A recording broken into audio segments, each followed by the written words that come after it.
Hello and welcome back to Exothermic Plays Games. I have here a game of 1v1 in Stormgate. I am playing as the Infernal player in the bottom left, and in the top right there's the Vanguard player, Iron Mario. I've played a couple of games against Iron Mario, and the first time he beat me. This was on the ladder, we just ran into each other, and then immediately the next game again, we played each other, and this is that second one.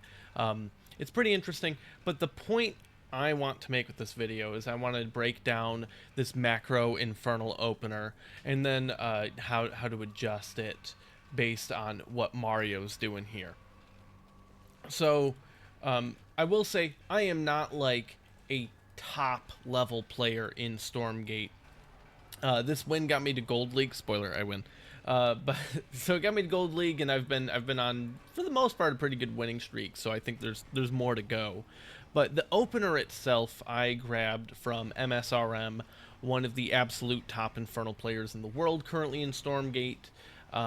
You can actually download his replays from stormgate.untapped.gg. And you can actually pull up replays of most of the top players and download them and watch them and kind of learn how to play from them. It's a great resource. It's terrific. I love that they have that available. But I'm going to break down the opening, why it works. It's easy to do, why it works, why it's so effective, and then show it with an example of this game. So we're going to hit play here. It's basically, at the very beginning of the game, you just make your initial imps. It's pretty simple here. So once we have the money, we make, or not when the money, once the charge is available, we make another imp, and then at around 170 or so luminite, we grab an imp to start coming down to our expansion. We need to drop these effigies so it spreads shroud. The buildings for Infernal build much faster on Shroud, so this saves a lot of time in getting this expansion down. It's an expand first build, and then we go from there. Now, there's a lot of benefits to this. The first thing is that because you get an expansion up so fast, which increases your maximum supply, you get to totally skip the first supply building, the first tribute pyre. Now, I should have already put down a an iron vault and a conclave, but I was chatting with Mario a little bit here, and I lost track of what I was doing. So, there it is. So I've got both of those coming down, so I will be able to make army units if needed. This is largely a safety thing. If they go like really aggressive with something, then I can squeeze out units fairly quickly despite my economic start. But also, because with Infernal you build up charges of everything, by the time you're ready to start actually making units, you get to just make a bunch all at once. It's very nice. So the imp on this particular map, Edge of Oblivion, I love this map. The layout is so great for this build. We get to come over, we just get to shoot these trees down, we get to expand the shroud a little bit more, and then we plop this down. This base already finished, so I get the effigy from there as well, and now our third is already coming online. Now, the Vanguard player has a dog coming in just to kind of scout. He sees everything. I don't care. I definitely should have by now built a oh man, what is it called? A ritual chamber? I think that's the name. The thing that has the upgrade for the gaunts. I forgot. It came a little late, so there it is. Like I said, I'm not a total top player. This is not a 100% refined example of this opening. But it goes to show that you can have, you know, some wiggle room with it, and it's not the end of the world. We also, after we planted the... well, just before we planted the third, we started really loading up a bit of workers onto thorium over here. We need that for the ritual chamber. We need that for upgrades that we have coming up. So we are still just saturating workers.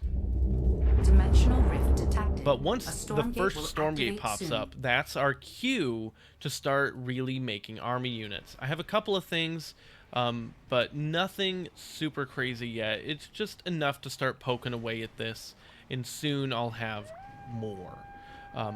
On my opponent's side of the map, they're doing an interesting 2-base build that's very, very Vulcan focused. They make a couple of Vulcans and send some servos to be able to repair them. If you remember in early StarCraft 2, there was basically a proxy Thor rush. And this isn't quite that, but it is a little reminiscent of that. I get this first Stormgate, which gives me the best thing to get from it, the healer thing, but they're very smart and target it down quickly. But I do get on top of the Vulcan and am able to take it out as well as the servos. Over here they have a dog just spotting for if I expand in that direction. Now, their setup, the reason this build works for Vanguard is that, one, you get to really kill these trees. It's easy to get over there. But their setup creates this terrific choke point where I can't get in there. This was a poor attack for me. I should have already backed out of it. So I kind of throw away a lot, getting nothing done to these Vulcans. It was definitely a mistake. But back at home, our economy has kicked in. This is why the build is good. You get to focus so much on your economy while also being relatively safe and being able to have a good timing for the first Stormgate, wherever that winds up being. You get a strong Stormgate timing, you get a bitchin' economy, and pretty quickly I'll be up on, should be up on like 8 production structures soon. This year I have 1, 2, 3, 4, 5. Okay, 5. I think I have 6 and 7 coming down pretty soon here. I am still saturating workers, but here is the key to the adjustment. I'm doing the economy a little bit differently than I'm used to. Here, I'm going to pause. Normally, by now, I would have a saturated, fully saturated luminite mine, a fully saturated luminite mine, a fully saturated luminite mine, and this mining thorium and a few workers here.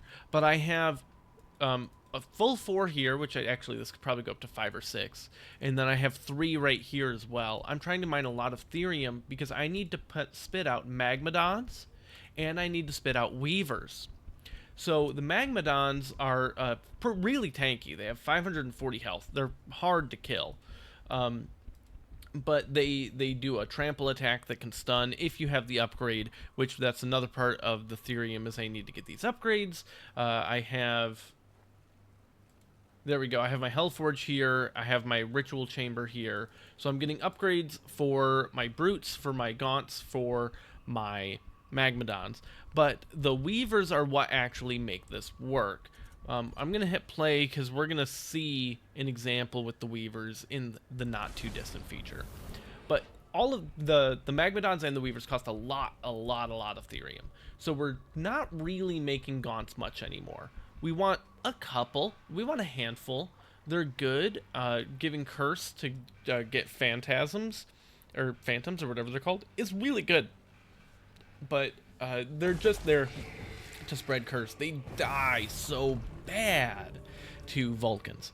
So you kind of cut Gaunt production, and your conclaves are spitting out weavers more so. And it costs a lot of thorium. Throwing down a bunch of tribute pyres because we've been exploding in army and in supply. We're getting ready for another attack soon. Meanwhile, my opponents expanded with their 3rd. They are fully saturated all over the place. Although it's interesting to me that they're not mining thorium there. So here we go. The next Stormgate pops up. Stormgate will activate soon. And this is my cue to move out again. So I get in position. I want my Gaunts kind of in the back. I'm going to reposition those. And then I get over here. My opponent hasn't started moving out yet. They have a lot. A Stormgate has appeared. 1, 2, 3, 4, 5, 6, 7. They have 7 Vulcans. It's an insane amount. It takes a lot of damage to kill them, and they dish out a lot of damage. thankfully, I do get the Stormgate in time. It's just a little extra thing. But here we go. The Weaver yoinks them back. It stuns them. It does damage equal to 20% of their health. Their basic attacks are percentage of their health base. So, here, let me pause. Does it show me? Or no, their basic attacks just do 5. But the yoink... No. This unit's weapon deals 20 per... Oh my god, I'm sorry. The sound doesn't go away. I will read this after the fight's over, so I don't have to keep talking over the Gatling gun. Here we go. They're not firing. The unit's weapon deals 20% of the target's max health as damage, 10% of its structure. Each attack deals a minimum of 5 and a maximum of 200 damage. So they are able to do massive damage to these Vulcans. I mean, 20% is 90 damage per hit.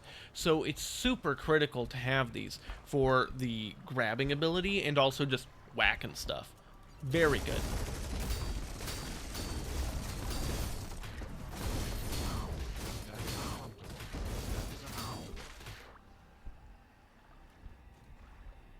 Back at home, my Vanguard opponent is trying to amass some more army here. They have barracks loaded up with production. They have mech bay, spinning out stuff with solar habitat, pouring into it. Another mech bay right here. But I'm able to just pull them to the front of the choke point, which negates most of that advantage they had. The veterancy level up there buys a little bit of extra time. That's pretty good. They are trying desperately to hold on. They're pulling the boys, which, hey, you know what? With the servo boost or whatever it's called, the boys are pretty good. They don't die that quick, and they're starting to really, they get a lot of surface area on that Weaver. Exos are out now. They're shooting stuff down, but I've got my next wave of reinforcements coming.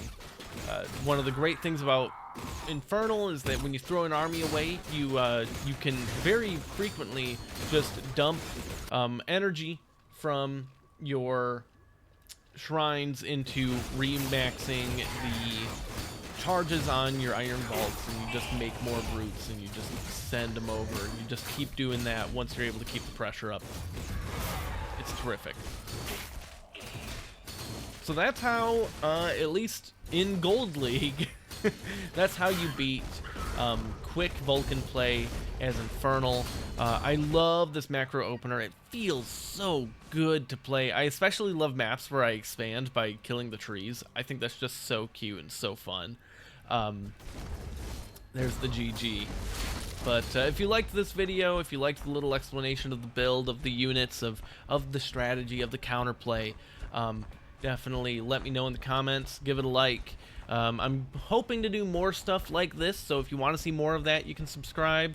I'm still going to be doing lots of other variety content as well. It will not just be Stormgate, but there is more Stormgate and other RTS content on the horizon for you. But that's me for today. You have a great rest of your day. Goodbye.